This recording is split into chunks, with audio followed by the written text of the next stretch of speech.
আসসালামু আলাইকুম রহমতুল্লাহি ওবরকাতুহু। সম্মানিত দর্শক, বাংলাদেশে নিযুক্ত মার্কিন রাষ্ট্রদূত, ভারপ্রাপ্ত রাষ্ট্রদূত চার্জ দ্য অ্যাফেয়ার্স,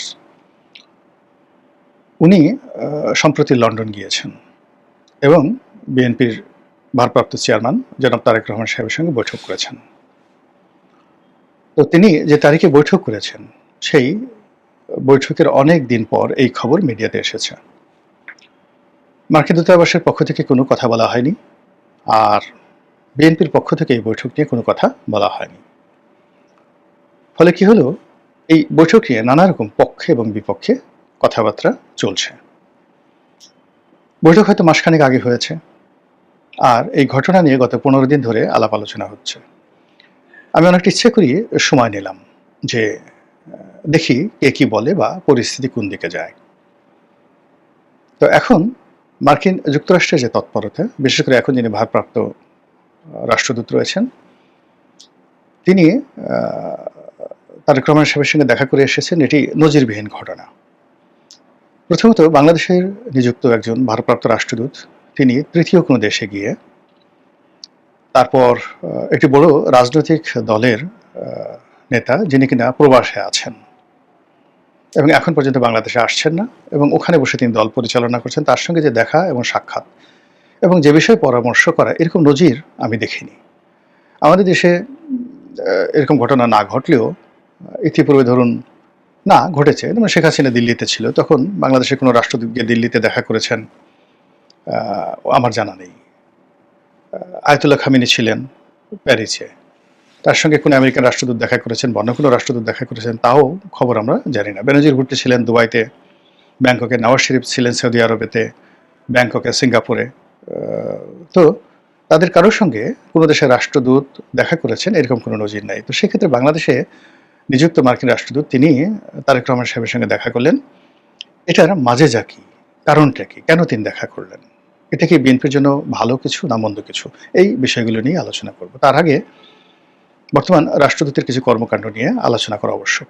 আপনারা দেখেছেন যে এই রাষ্ট্রদূত বাংলাদেশের প্রধান বিচারপতির সঙ্গে দেখা করেছেন। কোনো কোনো জায়গাতে এসেছেন যে তিনি প্রধান বিচারপতির বাসভবনে এসেছেন, কোনো কোনো খবরে এসেছে যে প্রধান বিচারপতি রাষ্ট্রদূতের বাসভবনে দেখা করতে গিয়েছেন। এটা শুধু নজিরবিহীন নয়, এটি রীতিমতো ভয়াবহ একটি ঘটনা এবং আমাদের রাজনীতির জন্য, স্বাধীন বিচার ব্যবস্থার জন্য, আমাদের সকল কিছুর জন্যই এটি একটি অশনি সংকেত। এইরকমভাবে ঘটনা পৃথিবীর কোথাও ঘটেনি। বিচার বিভাগ সবচেয়ে পবিত্র, সবচেয়ে সম্মানিত, স্পর্শকাতর একটি জায়গা। প্রধান বিচারপতির সঙ্গে প্রধানমন্ত্রী, এমনকি রাষ্ট্রপতিরও ওইভাবে দেখা সাক্ষাৎ হওয়া আমাদের দেশে শোভনীয় নয়। এটা একটা সম্পূর্ণ একটা অ্যাবসলিউটলি একটা মান মর্যাদার এমন একটা জায়গাতে এখানে প্রধান বিচারপতি কারো অধীন নন, কারো অধীন নন। তার বিরুদ্ধে কোনো অভিযোগ থাকতে পারলে সেটা অভিযোগ প্রমাণ করার জন্য একটা প্রসিডিউর রয়েছে, তার বিরুদ্ধে ব্যবস্থা নেওয়ার জন্য একটা প্রসিডিউর রয়েছে, কিন্তু এই ভদ্রলোককে ডেকে বা তার সঙ্গে দেখা করে কোনো কথাবার্তা বলার নজির আমাদের দেশে নেই। হ্যাঁ, আমাদের দেশে অতীতে যে কাজগুলো হয়েছে, এসকে সিনহাকে পিটিয়ে চট থাপ্পড় মেরে বাংলাদেশ থেকে তাড়িয়ে দেওয়া হয়েছে। তো তখন তো এসকে সিনহার সঙ্গে দেখা করার জন্য কোনো রাষ্ট্রদূত আসেননি, কিংবা এসকে সিনহা দেশের বাইরে আছেন, সেখানে মার্কিন ডিপার্টমেন্ট অফ জাস্টিস তাদের কোনো কর্মকর্তা এসকে সিনহার সঙ্গে দেখা সাক্ষাৎ করে তাকে আবার বাংলাদেশে ফিরিয়ে আনা, তার ন্যায় বিচার প্রতিষ্ঠা করা, তাকে নিরাপত্তা দেওয়া, এমন কাজ তো আমেরিকার সরকার বা কানাডার সরকার এখন পর্যন্ত করেনি। কিংবা ধরুন আমাদের একজন সাবেক প্রধান বিচারপতি, তাকে হাতকড়া পরিয়ে আদালতগুলোতে, নিম্ন আদালতগুলোতে ঘুরানো হচ্ছে। তো এই ব্যাপারে তো মার্কিন রাষ্ট্রদূত বা ব্রিটিশ রাষ্ট্রদূতের কোনো কর্মকাণ্ড নেই, কিন্তু প্রধান বিচারপতি এখন যিনি আছেন, ভদ্রলোক মানুষ, তার প্রতি তার এত নজর পড়লো কেন? ভীষণ রকম একটা বাজে দৃষ্টান্ত। এরপর রাজনৈতিক যারা নেতৃবৃন্দ রয়েছেন, বিশেষ করে এনসিপি, ছাত্রদের দল, তারা এই রাষ্ট্রদূতের সঙ্গে দেখা করছেন। সাবেক রাষ্ট্রদূত পিটার ডি হাসের সঙ্গে দেখা করার কথাবার্তা হচ্ছে। এর বাইরে এই মুহূর্তে সরকারের সবচেয়ে গুরুত্বপূর্ণ ব্যক্তি এবং গোষ্ঠী, সেটা হলো সরকার যে একটা কমিশন করেছে, ঐক্যমত্য কমিশন, সেই কমিশনের যারা কর্তা ব্যক্তি, তারা এতদিন বসে যে কাজকর্ম করেছেন সেগুলো ফাইল ঠাইল নিয়ে তারা রাষ্ট্রদূতের বাসায় দেখা করতে গেছেন। কেন গেছেন, কি গেছেন, এগুলো নিয়ে কথা বলার মতো রুচি একদম নেই।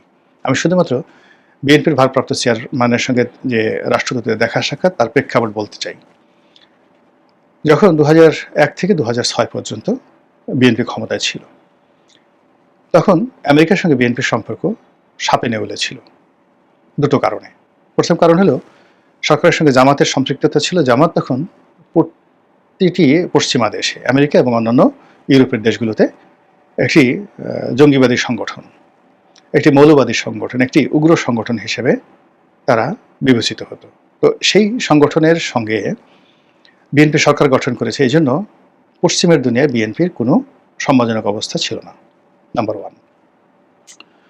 নাম্বার টু হলো যে ওই সময়টাতে বাংলা ভাই 10টা অস্ত্র মামলা, সারা দেশে কোর্ট কাছারিগুলোতে একসঙ্গে জঙ্গি হামলা, এই বিষয়গুলো পশ্চিমা দুনিয়াকে রীতিমতো আতঙ্কগ্রস্ত করে তুলেছিল।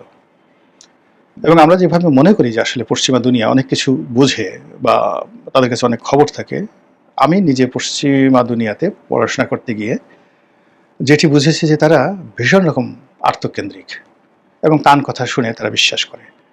আপনি যখন কোনো একটা কথা বলবেন, ও মাই গড, বা পিছন থেকে একটা ভূত আসছে, মাঝে মধ্যে দেখবেন যে টেলিভিশনে বা ইউটিউবে অনেকগুলো প্রাঙ্ক ভিডিও চালু হয়। রাস্তার পাশে একজন আরেকজনকে ভয় দেখায়, তারপরে একজন আরেকজনকে যাকে বলা হয় ফাঁকি দেওয়ার চেষ্টা করে, এবং এটা দেখে সেখানে যে লঙ্কাকাণ্ড ঘটে, এটা বাংলাদেশে এই ধরনের ঘটনা ঘটে না। মানে তারা খুব সহজে বিশ্বাস করে। কাজেই বাংলাদেশে হাম্বা, খাম্বা, তারপরে শেষে হাওয়া ভবন, বাংলা ভাই, 21শে আগস্টের গ্রেনেড হামলা, তারপরে সমস্ত জজ আদালতগুলোতে হামলা চালিয়ে বিচারকদের হত্যা করা, এই জিনিসগুলো কোনো রকম বাজ বিচার না করেই পশ্চিমারা মোটামুটি বিএনপিকে একটা ব্ল্যাক লিস্টেড এবং বিএনপিকে একটা উগ্র সংগঠনের মদতদাতা এবং উগ্রবাদের প্রশ্রয়দাতা হিসেবে তারা সেখানে এনলিস্টেড করে হয়তো রেখেছে। গেল এক। ২ নম্বর হলো যে বিএনপি ক্ষমতা হারানোর পরে আমরা শুনেছি যে কানাডাতে একাধিক মামলা হয়েছে এই দুর্নীতি নিয়ে, বিভিন্ন দুর্নীতি নিয়ে। সেই মামলাগুলোর রেকর্ড আবার আমেরিকাতেও চলে এসছে। এগুলোর হালনাগাদ অবস্থাকে আমরা কিন্তু এখন পর্যন্ত জানি না। গেল ২।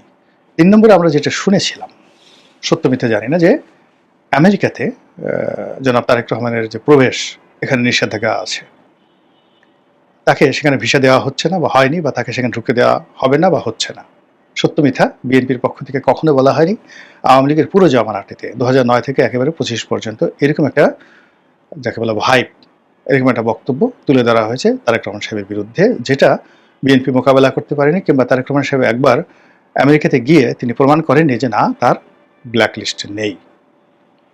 তো সেই অবস্থাতে যখন যদি ভোট হয়, সেই ভোটে বিএনপি ক্ষমতা আসবে, এটা প্রায় শতভাগ নিশ্চিত। আর বিএনপি ক্ষমতা আসলে তারেক রহমান সাহেব প্রধানমন্ত্রী হবেন, এটাও শতভাগ নিশ্চিত। তাহলে সেক্ষেত্রে তারেক রহমান সাহেবের সাথে মার্কিন রাষ্ট্রদূতের যে বৈঠক বা সাক্ষাৎকার, এটা কি তাকে আগাম কংগ্রাচুলেশন জানানোর জন্য?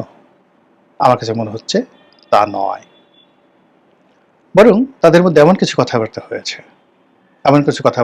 এমন কিছু প্রশ্ন হয়েছে, যেটাকে আপনি কি বলবেন জানি না। তবে বিএনপি যারা বিরোধী লোকজন রয়েছে তাদের বক্তব্য হলো যে ওখানে তারেক রহমান সাহেবকে রীতিমতো অনেকগুলো বিষয় তার কাছে জিজ্ঞাসা করা হয়েছে, তার জবাব জানতে চাওয়া হয়েছে, তার মনোভাব বোঝার চেষ্টা করা হয়েছে, এবং তিনি আগামীতে বাংলাদেশ কিভাবে চালাবেন সেই বিষয়ে একটা ধারণা নিয়ে তারপরে মার্কিন পররাষ্ট্র দপ্তরে রিপোর্ট করা হবে, এরকম কথা বিএনপির যারা প্রতিপক্ষ তারা বলার চেষ্টা করছেন।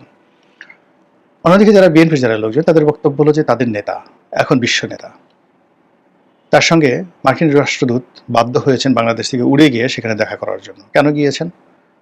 মূলত মার্কিন যুক্তরাষ্ট্রের যে স্বার্থগুলো রয়েছে সেই স্বার্থগুলো যেন তিনি সুদৃষ্টি দেন, এবং অ্যাডভান্স তাকে কংগ্রাচুলেশন জানিয়ে তার যেন মনোভাব বোঝা যায়, সেই ব্যাপারে মূলত তিনি তারেক রহমানের যাকে বলে তোয়াজ এবং তদবির করার জন্য রাষ্ট্রদূত গেছেন। বাস্তব অবস্থা যারা জানেন এবং মার্কিন পররাষ্ট্র নীতি যারা বুঝেন, তারা এই বিষয়টিকে বিএনপি যেভাবে ভাবছে আসলে সেভাবে তারা ভাবছেন না। এর কারণ হলো যেখানে যদি সত্যিকার অর্থে ভালো কিছু হতো, সেখানে যদি খাওয়া দাওয়া হতো, হাস্য বিনিময় হতো, রেসপেক্টিভ সম্মানজনক কিছু একটা ঘটতো, সেই ছবি মার্কিন যুক্তরাষ্ট্রের পক্ষ থেকে দেওয়া হতো এবং তারেক রহমান সাহেবের অফিসের পক্ষ থেকে বিএনপির মিডিয়া সেল থেকে সেটা দেওয়া হতো। যেহেতু সেটা দেওয়া হয়নি, কাজেই সেখানে সম্মানজনক আশাব্যঞ্জক কোনো ঘটনা ঘটেনি। এর ফলে কি হলো, এই যে তারেক রহমান সাহেব এবং মার্কিন রাষ্ট্রদূতের যে বৈঠক, এই বৈঠকটিয়ে নানা রকম আতঙ্ক ছড়িয়ে পড়েছে এবং নানা রকম অশনির সংকেত দেখা দিয়েছে এবং এর ফলে নির্বাচন নিয়ে আমরা ক্রমশ ভীত সন্ত্রস্ত হয়ে পড়ছি।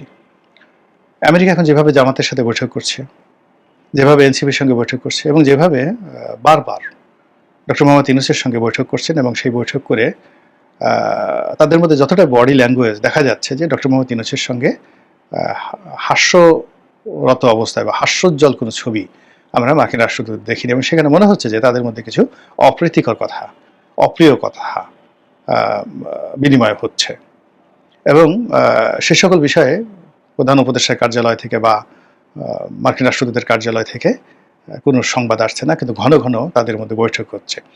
এগুলো নিয়েও কিন্তু নানা রকম যাকে বলা হয় নেতিবাচক কথা, নানা রকম অশনি সংকেত কিন্তু ছড়িয়ে পড়েছে। তো ঘটনা যাই হোক না কেন, আমার কাছে মনে হচ্ছে যে আমরা স্বাধীন একটি দেশ, আমরা আমাদের মতো নির্বাচন করব, আমরা আমাদের মতো নেতা নির্বাচন করব, আমাদের দেশের কে প্রধানমন্ত্রী হবেন বা হবেন না এটা নিয়ে আমরা সিদ্ধান্ত নেব। সেখানে আমেরিকা বলেন, ইংল্যান্ড বলেন, ইউরোপের অন্য কোনো দেশ বলেন, তাদের কী বা করার আছে? কিন্তু আমরা কেন বারবার এই খপ্পরের মধ্যে পড়ে যাচ্ছি? এক। ২ নম্বর হলো যে এরকম একটা বৈঠক যদি হয়, হতে পারে, তো সেটা নিয়ে যদি খোলামেলা আলাপ আলোচনা করি, কী কী বিষয়ে আলাপ আলোচনা হয়েছে, কথাবার্তা হয়েছে, সেগুলো যদি উভয় পক্ষ খোলামেলা কথাবার্তা বলে এবং কোনো পক্ষ যদি এই ব্যাপারে বলতে রাজি না হয়, তাহলে এই ধরনের বৈঠক না হওয়াটাই যুক্তিযুক্ত। কিন্তু এই যে বৈঠক যেভাবে হয়ে গেছে, তার প্রেক্ষিতে যে সকল গুজব ছড়িয়ে পড়েছে এবং যে সকল আতঙ্ক ছড়িয়ে পড়েছে, তা আলটিমেটলি রাজনীতি, অর্থনীতি, নির্বাচন, গণতন্ত্র এর সব কিছুকেই মূলত ব্যাহত করবে এবং বাধার সৃষ্টি করবে। মহান আল্লাহ আমাদের সবাইকে হেদায়েত দান করুন এবং হেফাজত করুন। আসসালামু আলাইকুম ওয়া রাহমাতুল্লাহি ওয়া বারাকাতুহু।